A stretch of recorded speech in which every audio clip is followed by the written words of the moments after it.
दोस्तों आज मैं सुनाऊंगा आपको एक बाबा जी और 3 औरतों की मज़ेदार कहानी। तो वीडियो पूरी देखें। मैं अभी खड़ा था अजीज़ होटल पे, तो एक बाबा जी आए, कहते जी पुलिस वाले जाना है। तो मैंने कहा ले चलेंगे जी। तो कहता कितना किराया? मैंने कहा 100 रुपये दे देना।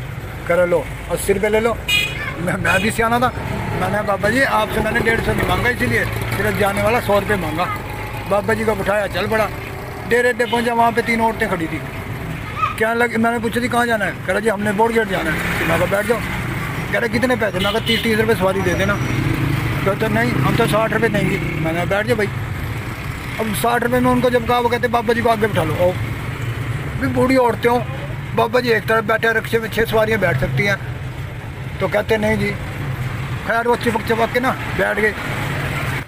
बोर्ड गेट था, वहाँ बोर्ड गेट से थोड़ा सा पहले था रश बहुत। मैंने कहा यहीं उतर जाओ। कह रहे क्यों इतना क्यों ला मंजू? तो सर पता नहीं अच्छा तो बोर्ड गेट दाख। तो मैं कहा बीबी कितना सफर रह गया? लो कहता जी पहले ना मुकाव्या ना बुलाव्या। और मैंने कहा बीबी जी मेहरबानी करो, आगे राशा वरना मैं ले जाता। खैर जी बड़ी मिन्नतें करके उनको उतारा और इस तरह करके मैं यहाँ बोर्ड गेट पहुँचा।